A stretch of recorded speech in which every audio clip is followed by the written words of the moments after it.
Voilà un temps de méditation. On revient à cette journée de l'union.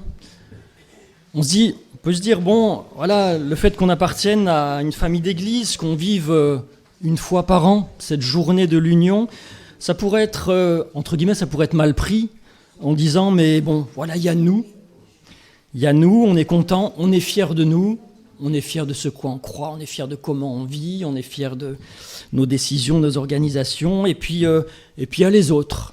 Voilà, il y a les autres, mais c'est pas pareil, c'est pas la même chose. Bon, oui, c'est bien, mais c'est pas aussi bien. On pourrait, peut-être vivre comme ça cette journée de l'union, mais ça serait une erreur de la vivre comme ça. Hein. Ça serait une erreur, et ça serait quelque part, si on la vivait comme ça serait une manière de mettre un mur entre nous et les autres. Et des murs, il y en a dans ce monde. Il y en a entre églises, il y en a entre familles d'églises, quelquefois aussi, et c'est triste. Et ce matin, bien, j'aimerais courtement parler de quelqu'un qui n'aime pas les murs. Bon, il aime les maçons, hein, parce qu'il aime tout le monde, mais de quelqu'un qui n'aime pas les murs, de quelqu'un qui un jour a fait exploser un mur incroyablement solide. Vous avez deviné de qui je veux vous parler ? De Jésus, oui, ben oui, voilà. Si un jour je ne parle pas de Jésus pendant une prédication, vous pouvez me... Voilà. Alors on va lire cela, cette histoire de mur qui nous est relatée par l'apôtre Paul dans l'épître aux Éphésiens, chapitre 2, les versets 13 à 20. L'apôtre Paul est en train de débattre du mur qu'il y a entre les juifs et les non-juifs. Et là, il parle aux chrétiens non-juifs, et il leur dit à partir du verset 13, donc Éphésiens 2, verset 13, dans la Bible du Semeur. Mais maintenant, merci Jean-Pierre, par votre union avec Jésus-Christ, vous qui autrefois étiez loin, vous êtes devenus proches grâce au sacrifice de Christ. Car nous lui devons notre paix. Il a en effet instauré l'unité entre les Juifs et les non-Juifs, et il a abattu le mur qui les séparait en livrant son corps à la mort. Il a annulé les effets de ce qui faisait d'eux des ennemis, c'est-à-dire de la loi de Moïse dans ses commandements et ses règles. Il voulait ainsi créer une seule et nouvelle humanité à partir des Juifs et des non-Juifs qu'il a unis à lui-même en établissant la paix. Il voulait aussi les réconcilier les uns avec les autres, avec Dieu, et les unir en un seul corps en supprimant par sa mort sur la croix ce qui faisait d'eux des ennemis. Ainsi, il est venu annoncer la paix à vous qui étiez loin et la paix à ceux qui étaient proches. Car grâce à lui, nous avons accès, les uns comme les autres, auprès du Père par le même esprit. Voilà pourquoi vous n'êtes plus des étrangers ou des résidents temporaires, vous êtes des concitoyens, des membres du peuple saint, vous faites partie de la famille de Dieu. Dieu vous a intégrés à l'édifice qu'il construit sur le fondement que sont les apôtres, ses prophètes, et dont Jésus-Christ lui-même est la pierre principale. Amen. Un très beau texte sur lequel on va méditer un petit peu, comme pour Philippiens, on a prêché sur Philippiens l'apôtre Paul parlait de paix, et comme pour Philippiens, là, l'apôtre Paul est aussi encore en prison, voilà, emprisonné non pas parce qu'il a mal agi, mais emprisonné pour sa foi, il est en attente de son jugement, et il parle du lien fort que les chrétiens ont entre eux, quelles que soient leurs origines, juives ou païennes, ensemble dans la communion avec Jésus-Christ, d'où tout découle.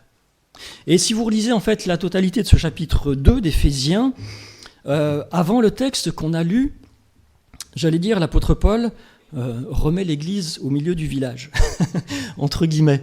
C'est-à-dire qu'il replace les choses dans le bon ordre. En premier lieu, il va placer Jésus-Christ, la croix, la grâce, en et par Jésus-Christ au départ de tout. C'est la base de tout. C'est grâce à Jésus-Christ mort sur la croix pour subir à notre place le sort que nous méritions, et bien que le chrétien peut vivre et vivre l'éternité en présence de Dieu. Au verset 4, il dira, regardez le grand amour dont Dieu nous a aimés. Verset 5, il dira, nous étions morts par nos offenses. Tous, nous étions morts par nos offenses. Au verset 6, il dira, il nous a ressuscités ensemble en Jésus-Christ. Ensemble, pas juste une ou deux personnes, mais ensemble. Et verset 8, c'est par la grâce que vous êtes sauvés. Donc l'apôtre Paul, il y a le cœur de l'évangile, d'abord, qui est là, le cœur de l'évangile. Et puis ensuite, il parle de l'unité qui doit exister, ce qu'on a lu entre les chrétiens, qu'ils soient d'origine juive ou païenne. Paul parle de l'Église, de la famille de Dieu. Pas juste d'une Église au niveau local, pas juste de l'Église d'Ambérieu, ni d'une union d'églises, ni d'une Église dans une région particulière, mais de toute l'Église sans distinction, sans séparation. De cette Église qui est quelque part, j'allais dire, un projet incroyable, un projet incroyable de Dieu. L'Église, c'est pas une invention, c'est pas un projet humain. Parce que si c'était un projet humain, l'Église, ça ferait longtemps qu'elle aurait mis la clé sous la porte. C'est le projet incroyable de Dieu, parce que dans l'Église, il y a des gens qui, en dehors de l'Église, eh bien, ne se seraient jamais rencontrés, n'auraient jamais rien fait ensemble, parce qu'ils n'avaient rien de commun. Des gens tellement différents. Mais c'est ça qui montre la puissance de réconciliation, de l'Évangile. Et Paul aborde, après avoir placé la croix, l'œuvre de Jésus au centre, eh bien, il parle de ce qu'on a lu, de ce mur de séparation qui est renversé. Le mot grec, c'est luo, c'est-à-dire qui est détruit, qui est démoli. Il n'est pas juste renversé, et voilà, non, il est détruit, démoli. Point final. L'homme construit des murs, n'est-ce pas ? On construit des murs en pagaille, des murs pour séparer les riches des pauvres, pour séparer des pays, pour séparer des régions. Il y a des murs aussi psychologiques qu'on peut construire pour se protéger parce qu'on a vécu des choses, ou pour se séparer de gens, etc. Des murs de pierre ou des murs dans la tête, ou etc. Beaucoup de murs dont on connaît l'existence quelquefois, dont on a conscience, et puis il y a d'autres murs qui sont moins connus, qui nous marquent moins parce que c'est nos murs. C'est nos murs. Alors, nos murs, ils sont moins visibles, et puis moins, c'est moins des murs que les autres. Vous voyez ce que je veux dire ? On a plus de justification à construire nos murs à nous que les autres. Je suis allé faire un tour sur le site du CNEF en préparant cette méditation. Vous connaissez le CNEF, c'est le Conseil national des évangéliques de France, qui essaye de travailler, de réunir en fait l'ensemble des églises protestantes évangéliques. Et j'ai été édifié, encouragé, au début découragé, et après encouragé. Le CNEF, en fait, au niveau des statistiques, est-ce que vous savez combien de familles d'églises, de dénominations d'églises, d'appellations d'églises il recense ? Il y en a 45. Il y a 45 familles d'églises différentes, les protestants évangéliques. Et dans ces 45 familles d'églises, il y en a, alors j'allais dire seulement, mais bon, merci Seigneur, il y en a 33 qui ont rejoint le CNEF en se disant, c'est vrai, on a une base commune, on a un rocher commun, alors on va travailler ensemble. On va montrer qu'on est des frères et sœurs, mais 45 moins 33, je regarde une ancienne institutrice, ça fait 12. Hein ? Ça fait 12 familles d'églises protestantes évangéliques qui disent non, nous les autres, on veut pas, on n'en veut pas, on est bien tout seul, on est les meilleurs, on ne veut pas avoir de contact avec les autres. 12 familles qui font cavalier seul, alors qu'ils ont des frères et sœurs dans toute la francophonie. Mais je me posais cette question, je me dis 45 familles d'églises, est-ce que vous pouvez trouver dans la Bible 45 raisons théologiques de dire on ne va pas dans le même lieu de culte ? Est-ce que vous pouvez en trouver 45 ? Moi je les attends les 45. Pour moi, il n'y en a qu'une, je dirais, c'est de dire, qui pourrait dire qu'on ne peut pas être ensemble, c'est dire que Jésus-Christ n'est pas le sauveur. Voilà. C'est la seule raison. Après, bon, on peut comprendre qu'il y a certaines raisons charismatiques, pentecôtisantes, etc., voilà, qui font qu'on préfère, mais pas qu'on va dire, voilà. Il y a beaucoup d'églises charismatiques, les assemblées de Dieu, dont je suis originaire, font partie du CNEF, voilà. Mais est-ce que vous pouvez trouver 45 raisons théologiques qui font qu'on ne peut pas être ensemble pour louer Dieu, pour travailler pour le Seigneur, pour dire Jésus-Christ est roi, Jésus-Christ t'aime, Jésus-Christ veut venir dans ta vie pour illuminer ta vie, pour transformer ton obscurité en une admirable lumière. Est-ce que vous pensez qu'il y en a 45 ?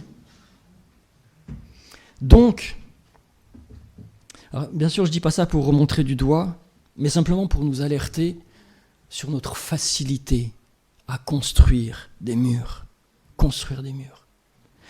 Et Paul, dans cette lettre, parle d'un mur particulier qu'il y avait entre les Juifs et les païens. Cette barrière, ce mur qui existait déjà dans le temple, où les païens ne pouvaient pas, il y avait la cour des païens, mais déjà qui était encombrée par tous les marchands du temple. C'était, quand Jésus fait le ménage dans le temple, cette cour des païens, eh bien, elle était envahie par les marchands qui empêchaient les païens justement de venir se recueillir. Et il y avait ce mur de séparation. Des archéologues ont retrouvé des pierres du temple de Jérusalem qui est détruit. Et il y a une pierre notamment qui est exposée dans un musée à Istanbul où il est écrit « Aucun étranger », une pierre du temple de Jérusalem qui a été détruit, sur laquelle il est écrit « Aucun étranger ne peut franchir la barrière qui entoure le temple. Celui que l'on surprendra sera responsable de la mort qu'il subira. » Voilà, ça c'était un mur trash. C'est un mur trash. Mais vous savez, les réalités physiques de murs, c'est souvent des manifestations de réalités spirituelles, entre guillemets, invisibles à l'œil nu, mais que Dieu voit. Et ici, eh bien, Paul nomme ce mur, c'est un mur d'inimitié. Alors, inimitié, c'est peut-être pas un mot très actuel, mais la traduction du mot grec, ektra, ça signifie hostilité, haine. Un mur d'hostilité, un mur de haine. C'est plus compréhensible que inimitié. Alors on se dit d'où vient cette haine ? Et Paul explique que les Juifs ont pris la loi que Dieu a donnée à Moïse, et puis ils en ont fait un sujet de fierté, d'orgueil. Ils ont dit, nous on a la loi, on est le peuple de Dieu. Et les païens, eux, ils n'ont rien, alors qu'ils dégagent. Ils en ont fait un moyen pour s'élever au-dessus des autres et se penser supérieurs aux autres. Au lieu de se dire et de repenser au premier patriarche, à Abraham, et de ce que Dieu avait dit à Abraham.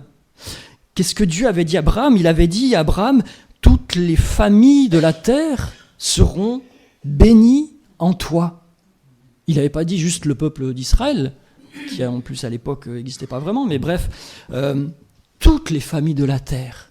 C'est pas juste Israël, puis ça s'arrête aux frontières, non, toutes les familles de la terre. En Berrieux, l'Ain, la France, toutes les familles, il n'y a personne qui soit exclu. Mais les Juifs ne l'avaient pas entendu de cette oreille-là. On a la loi, on est les meilleurs, on se recroqueville sur cette richesse que Dieu nous a donnée, et on exclut les autres, et on les juge, et etc., etc. Et on crée ce mur, et on tue ceux qui franchissent ce mur. Alors on pourrait se dire, bon, c'était juste une réflexion entre Paul et les Juifs d'Éphèse, etc. Mais on n'est pas concerné par cette réflexion. Si on s'exclut, je pense qu'on est dans l'erreur. L'exemple pris par Paul, c'est qu'un cas particulier d'un problème plus général. Et le problème plus général, c'est qu'on a tous un cœur, aux dernières nouvelles, mais que la nouvelle qui va avec notre cœur, c'est que notre cœur, il est mauvais. Que notre cœur, il est mauvais.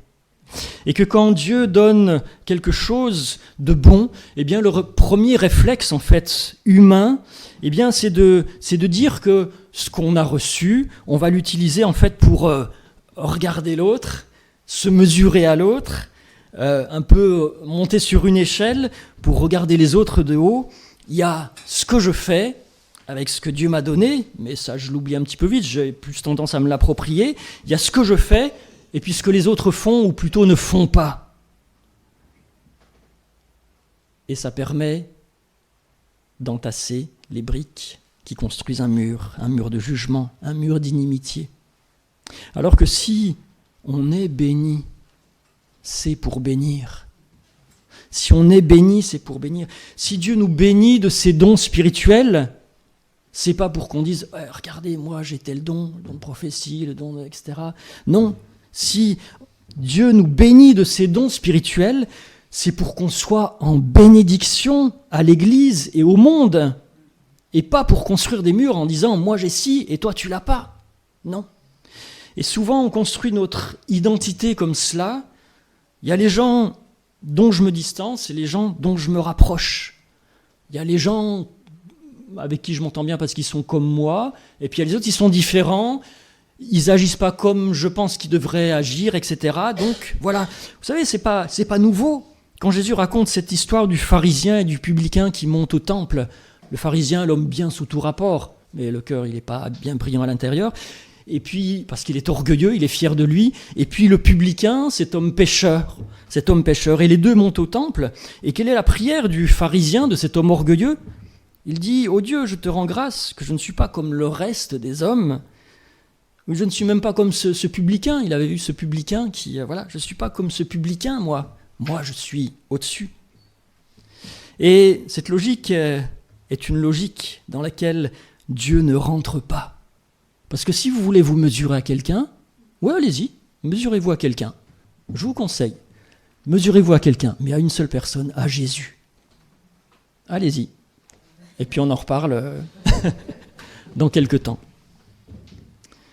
Parce que Jésus ne rentre pas dans notre logique de comparaison. Jésus, je dirais, n'appartient à personne. Souvenez-vous, quand il est à la bataille de Jéricho, Josué est là, il est en train quelque part de prier pour discerner, etc. Il y a cette bataille et l'ange de l'Éternel est là. Et vous savez que l'ange de l'Éternel, dans l'Ancien Testament, c'est souvent Jésus qui vient pour une mission particulière. L'ange de l'Éternel va voir Josué et Josué lui demande, il lui pose cette question, vous pourrez relire, c'est très intéressant dans Josué 5, il lui dit, à l'ange de l'Éternel, il lui dit « Es-tu des nôtres ou de nos ennemis ?»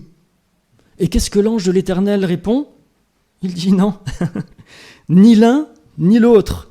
Je suis pour l'Éternel des armées. Je suis pour l'Éternel des armées. Ni pour l'un ni pour l'autre, non, je suis pour l'Éternel des armées. Et nous avons à être pour l'Éternel des armées et pas être pour une personne ou une autre. Voilà. Et souvent, on construit notre identité sur quelque chose qu'on érige en absolu.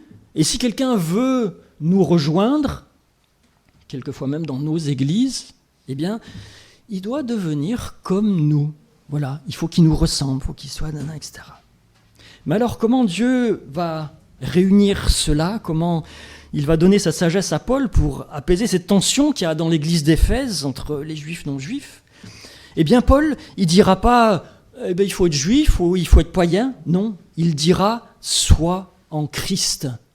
Et c'est ce premier verset d'Éphésiens 1:3. Il commence comme cela, à parler aux Éphésiens, dans son message de salutation, Éphésiens 3, il dit « Béni soit Dieu, le Père de notre Seigneur Jésus-Christ, qui nous a bénis de toutes sortes de bénédictions spirituelles dans les lieux célestes, en Christ. » En Christ.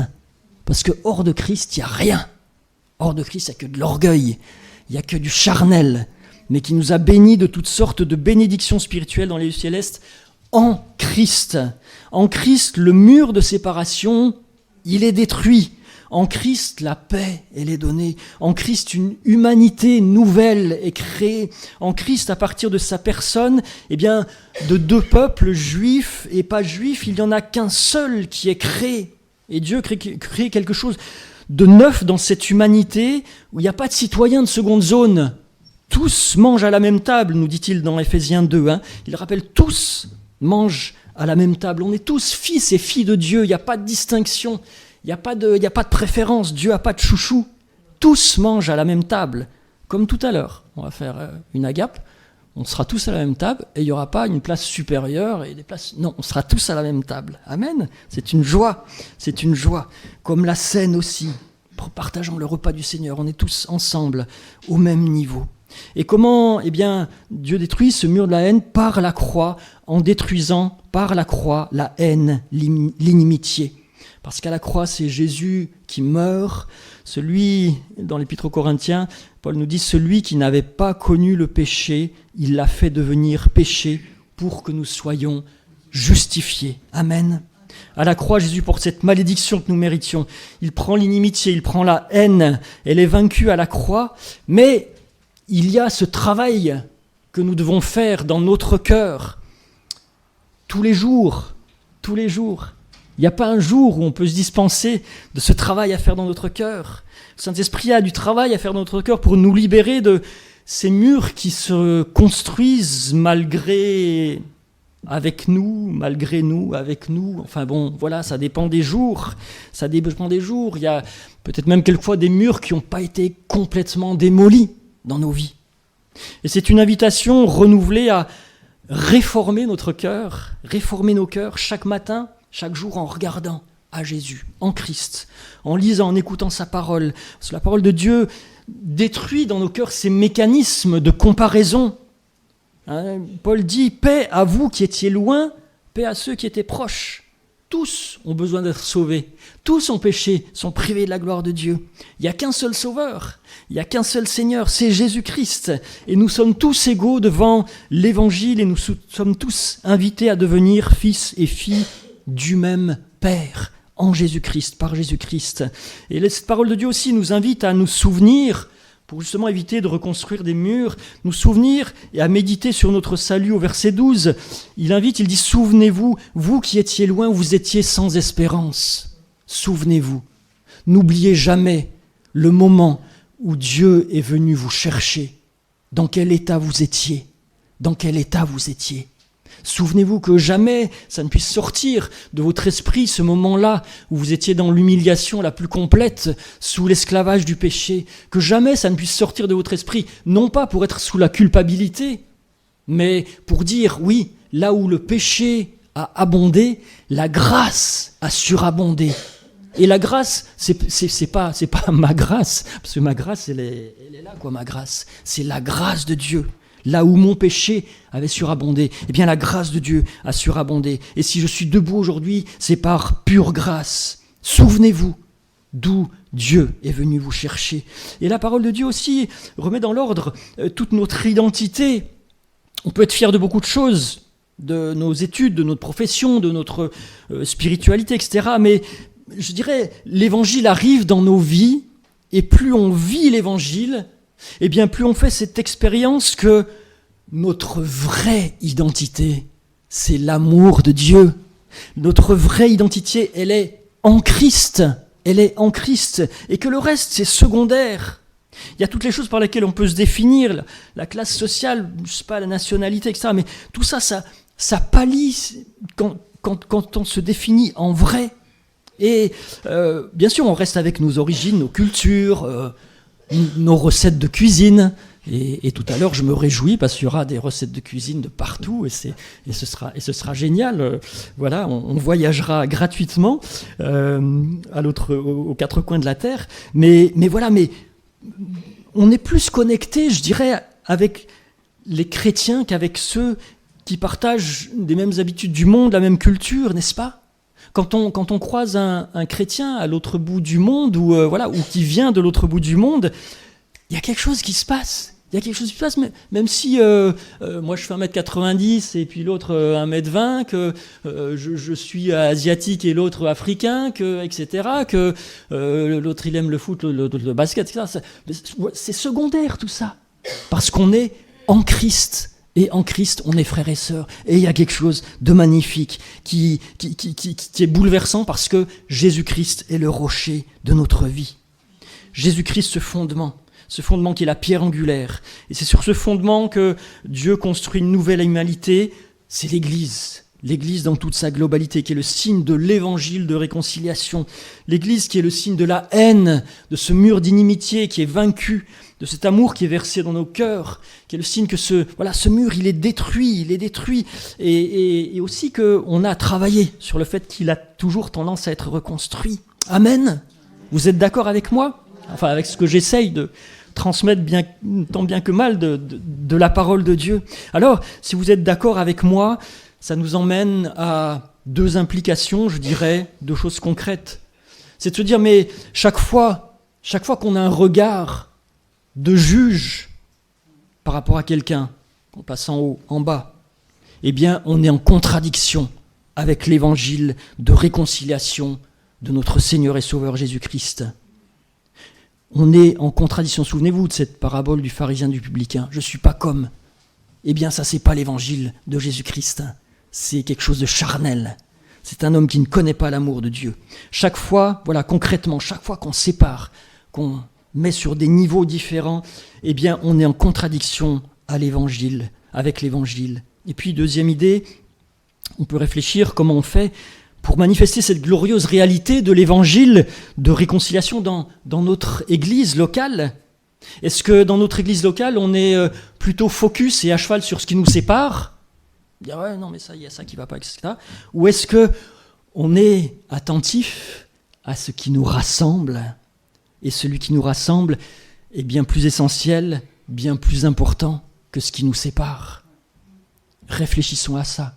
Parce que c'est quand on n'est pas attentif à ce genre de choses, eh bien qu'il peut y avoir des divisions, des clashs, des choses blessantes. La devise, une devise que l'on aime bien reprendre au sein de l'Union des Églises évangéliques libres et qui, je trouve, nous convient bien, cette devise dit « Dans les choses essentielles, la fidélité ». La fidélité, Jésus-Christ, notre rocher. Dans les choses secondaires, la liberté. Tel croit pouvoir manger des viandes sacrifiées, etc. Vous connaissez, tel autre non. Dans les choses secondaires, liberté. Mais en toute chose, amour, charité. Dans toute chose, amour et charité. Alors, l'apôtre Paul, de la part de Dieu, finalement, nous invite ce matin à toujours regarder à Jésus. À regarder à Jésus, à ce qu'on soit toujours plus passionné par Jésus-Christ. À ce que Jésus-Christ, ça soit toujours plus notre héros. Notre héros. Est-ce que Jésus-Christ, c'est votre héros ? Oui, c'est ma prière pour chacun d'entre nous, pour moi, qu'il soit toujours plus notre héros, notre pierre angulaire, parce que c'est en Christ que nous sommes bénis de toutes sortes de bénédictions. En Christ, par le nom puissant de Jésus-Christ. Et ce matin, la parole de Dieu nous invite justement à faire tomber tous ces murs qui peuvent nous couper des autres et nous couper de la bénédiction de Dieu. En Christ, Dieu veut nous bénir abondamment, qu'on soit plongé littéralement, intégralement dans ses bénédictions, parce que plus on est habité par Jésus-Christ, par le Saint-Esprit, eh bien plus on sera accueillant pour l'autre, moins on sera prompt à construire des murs de séparation, et plus nous serons des ouvriers de paix, des porteurs de cette réconciliation en Jésus-Christ et par Jésus-Christ. Alors, en cette journée de l'union, puissions-nous avant toute chose rechercher ardemment à être des chrétiens et une communauté non pas qui construisons des murs, mais qui prêchons la réconciliation. L'apôtre Paul disait « Nous vous en supplions au nom de Jésus-Christ, soyez réconciliés avec Dieu. » Réconciliés avec Dieu, qui amène la réconciliation avec nous-mêmes, et avec ce qui peut être tordu en nous-mêmes, et cette réconciliation avec les autres. Parce que quand on est réconcilié avec Dieu et avec nous-mêmes, eh bien, ça va mieux avec les autres. Ça va mieux avec les autres. Que cette réconciliation, au nom de Jésus, eh bien, puisse détruire tous les murs que notre homme charnel a tendance à toujours vouloir reconstruire. Amen. Amen. Je vous invite à un très court temps de recueillement, un court temps de réflexion où nous pouvons laisser le Saint-Esprit nous interpeller quant à peut-être un mur à détruire dans votre vie, peut-être un muret, mais quelque chose qui ne va pas, quelque chose qui vous prive de la grâce de Dieu, et quelque chose qui vous prive par là même de la communion avec vos frères et sœurs. Alors, ne remettez pas demain ce qui doit être détruit aujourd'hui, et amenez ce mur au pied de la croix, et demandez le secours de Jésus-Christ pour détruire ce mur de séparation. Je vous laisse quelques instants dans le silence. Dieu a entendu cette prière qui montait du cœur de chacun. Et nous terminons ce culte avec parole de bénédiction. Que Dieu, le Père et le Seigneur Jésus-Christ accordent à tous les frères et sœurs la paix et l'amour avec la foi. Que la grâce de Dieu soit avec vous, avec tous ceux qui aiment notre Seigneur Jésus-Christ d'un amour inaltérable. Amen. Que Dieu vous bénisse richement.